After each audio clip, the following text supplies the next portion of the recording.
درودهای بسیار به شما عزیزان، هر کجای ایران و هر کجای جهان که هستید. عرض کنم خدمت شما عزیزان که در دوحه پایتخت قطر یک همایش، یک نشست، یک کنفرانس برگزار شده. کنفرانسی با عنوان درباره مسائل امنیتی منطقه و بقیه موضوعات حول و حوش این موضوع امنیت منطقه. این در حالیه که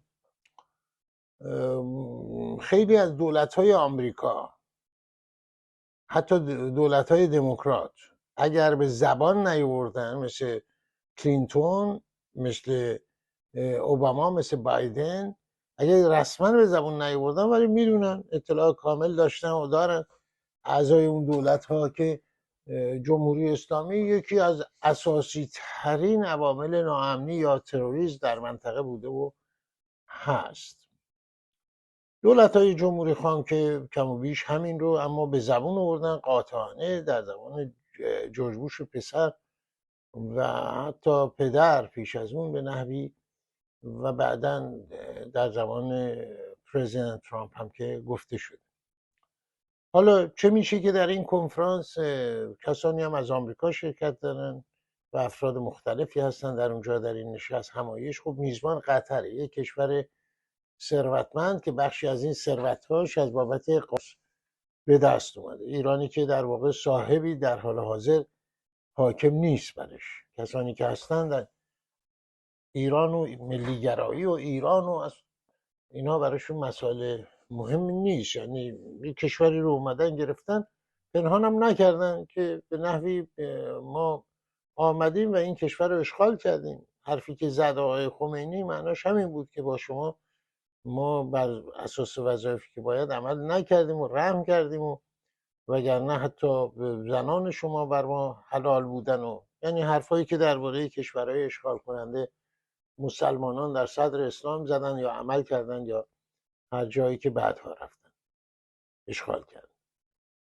برحال حالا در این کنفرانس گفتم ایران صاحب چندانی نداره، یعنی صاحبی نداره، در صاحبی حاکم نیست. ایران صاحب داره، ملت ایران صاحبش هستن، منتها ملت ایران اسیرن، اسیر این حکومت هستن، اسیر دینشون هستن که امیدی بهش داشتن.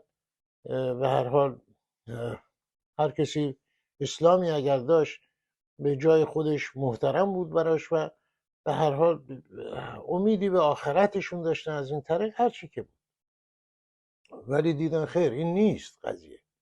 آخوند پدیده است که برای اولین بار تجربه میشه در مسند قدرت، چه هیولایی است، چه به اصطلاح موجودی است، چه موجود بیرحم و صفاک و خونریزی است، و چه موجود طماعی است، و چه موجود شهوانی است و شهوترانی است، و چه پلیدی هایی داره که در هیچ داستانی یک جا درباره کسی شنیده نشد. حالا نمایندگانی هم از همین آخوندها به اونجا فرستاده شده. یعنی من گفتم دولت‌های دموکرات حتی این رو میدونن، جمهوری خواهان میدونن، ولی محمد جواد ظریف حکومت رفته و این یدکیش تویوتا پارسی هم رفته. حالا تویوتا پارسی به چه عنوانی اونجا هست، از گردانندگان لابی جمهوری اسلامی در واشنگتن، در کنفرانس امنیتی قطر در اونجا هستش. گفتم میزبان قطر، کشور ثروتمندی دعوت کرده، یه مدتی هستن میشینن حرفایی میزنن راجع به امنیت منطقه و به به به چه مهم هست و خیلی باید این باشد آن باشد، ولی خود یکی از عوامل اصلی ناامنی هم نمایندگی در اونجا داره. کسی منطقه رو تهدید نمیکنه. اسرائیل که با منطقه، با کشورهای منطقه روابط دوستانه داره، با قطر که پیش از هر کشور خلیج فارس روابط بسیار بسیار دوستانه داشته. دفتر بازرگانی اسرائیل سالیان سال پیش در قطر باز شد. حتی گفته میشه شبکه تلویزیونی الجزیره رو اسرائیلی‌ها عملا راه انداختن برای قطری‌ها، ایده‌ش هم داده بودن. این حرفی است که در منطقه زده میشد اون سالها و در اوایل کار، و با بقیه کشورها هم که مشکلی اسرائیل نداره. چه کسی واقعا امنیت منطقه رو تهدید میکنه؟ یه زمانی کمونیست‌ها در مسکو سر کار بودن، چینی هم کمونیست بودن که الان چینی ها بیا و ببین از هر سرمایه دارترن و کسی منطقه رو جز جمهوری اسلامی، لیبی هم که رفته دنبال کارش آقای قذافی، اسد هم که در مسکو للری تلری. بنابراین منطقه عملا چه تهدیدی است جز جمهوری اسلامی؟ و بعد محمد جواد ظریف میره در اونجا میشینه چه میگه؟ منت بر سر کشورهای عرب میگذاره، انگاری که اعراب همین دیروز شروع کردن با اسرائیل اگر مسئله ای داشتن که داشتن. مسئلهشون هم عمدتا مسئله فلسطین بود و مسئله فلسطینی ها جنگ های پیاپی کردن، دیدن این چه کاریست، به جایی نخواهیم رسید، چشم باز کردن دیدن عوامل دست این و اون شدن، در واقع جنگ نیابتی است بین روس ها و شوروی هست در اون زبان و آمریکا هست و اینها، و بعد منافع ملی خودشون رو از این ورطه بیرون کشیدن و دیدن از راه صلح میتونن به خواستای فلسطینی ها برسن، اونا هم صاحب سرزمینی بشن. اسرائیل حرف چندانی نداره با این موضوع، اگر یک همسایه به اسم فلسطین داشته باشه تهدیدش نکنه، صبح تا شب تبلیغ نکنه که نابود باید گردد و باید اسرائیلیا رو در دریا ریخت و مشکلی نداشت با این. اگر و این راه رو محمد انور سادات گشود، اعراب تحریمش کردن، بعد از مدت‌ها به این نتیجه رسید راه بسیار درستی بود. امروز آرزوشون اینه که به اون راه کاش میرفتن. همه وقتی این مسئله فلسطین رو انداختن دور، جمهوری اسلامی آمد و این مسئله رو برداشت. چه کرد؟ فلسطینی ها رو به خاک سیاه نشوند. و این وضعی که در غزه به وجود اومده ناشی از چیه؟ این ناشی از چیه؟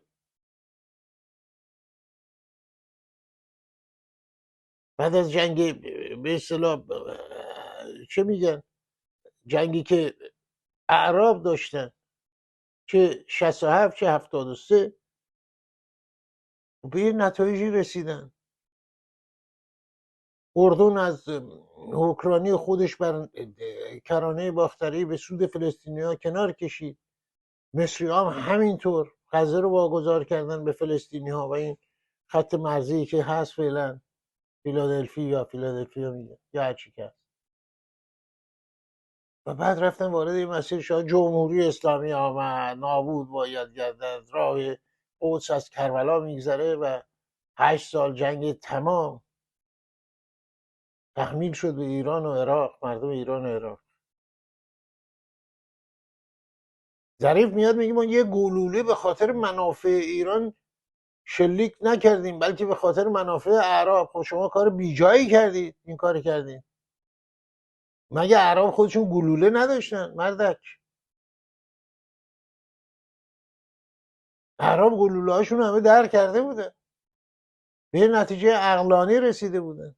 این وسط صحبت 8 سال جنگ تحمیلی به ایران و عراق رو هم نمی‌کنه. کدوم کشور عربی به این شکل شروع کرد 8 سال تمام با یه کشور همسایش مثلا جنگ کنه که میخوایم ما بریم کربلا از طریق مثلا فرض کن سودانیا بیان جنگ کنن، یا حتی لیبی و اینها و بیان جنگ کنن با مصر مثلا 8 سال تمام. مصر یا برید کنار، ما میخوایم بریم قدس مثلا بگیریم. شما 8 سال چنین کردید، راه قدس از کربلا میگذره، بعد سر و ته کردید، با دگنک بر سرتون زدن برگشتید. الان هم فلسطینی‌ها رو شما به خاک سیاه منتی بر سر اعراب ندارید. شما کار غلط و غلط کردید که به خاطر دیگران، حتی اعراب همسایتون، و این تملق و چاپلوسی که دارید میکنید، نه به خاطر ایران. بله به خاطر ایران، اگر ایران مورد تجاوز قرار بگیره گلوله شلیک میکنن ایرانی. و این ادبیات من نیست واقعا، این کلمات من هرگز استفاده نکردم، ولی حد عصبانیت میرسونه آدم به یه همچین ادبیاتی. که بشینه در جنوب خلیج فارس، شما اونجا هستید، اگر مسئلهتون منافع ایرانه همون یقه قطر رو بگیرید که آقا این منابع گاز ما رو چرا غارت میکنید و منابع نفتی ما رو چرا سیخونک میزنید؟ شما این کار رو اگر که من همچین توقعی از شما که ندارم، که فقط میخوام دیده بشه که اینها و منافع ایران، منافع اعراب به شما چه مربوطه؟ همین قطری که جزایر ایران رو متعلق به امارات میدونه، شما چه وظیفه‌ای دارید از منافع اینها دفاع کنید؟ اونم با اسرائیل بجنگید. خود اینا داره با اسرائیل روابط دوستانه داره. همین قطر گفتم دفتر بازرگانیش سالها دهه 1980 یا اوایل 90 باز شده بود.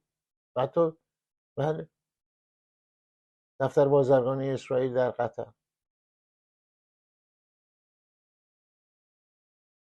ظریف، محمد جواد ظریف با این یدکیش در اونجا، محمد جواد ظریف از مسائل ایران، ما به خاطر مسائل اعراب بلوله شلیک کردیم. شما فلسطینی ها رو با این شلیک های میلیارد دلاریتون به خاک سیاه نشوندید. غزه رو ببین،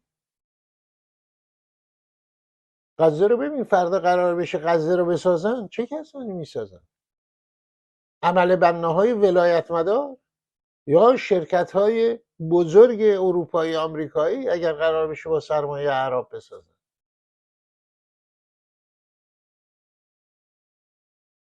یا حتی خود شرکت های اسرائیلی.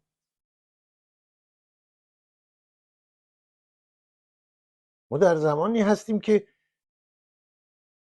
شرم و وقاحت در برابر اینها احساس شرم و احساس خجالت میکنن این کلمات. و وقت در چنین شرایطی طبیعیه که آدمی مثل من از چنین ادبیاتی استفاده میکنه. و شرم بر اونهایی که این مردک رو، حالا امیرکبیر خودش 100 تا مشکل دیگه من باش دارم، ولی امیرکبیر و دوران و از این تملقات و چاپلوسی ها رو به ناف این مردک بستن. همین مردکی که در جوانیش در همین آمریکا ابتدایی ترین اصول انسانی رو رعایت نکرد و اربابانش، معلمانش بلنگو به دستش دادن تا کنار بیمارستان محمد رضا شاه پهلوی برخلاف همه قوانین بشری بیاد و اونجا مرگ بر بیماری بگن که بیماریش ناشی از صرف عمرش بود برای ایران و مردم ایران. نه شمایی که همراه قاتلان و دزدان بودید محمد جواد ظریف و امروز از مصالح ایران صحبت. شرم و وقاحت در برابر اینها احساس خجالت میکنه. سپاس از همراهی شما عزیزان، سپاس از همراهی شما. با من همراه بشید با سابسکرایب کردن این کانال یوتیوب.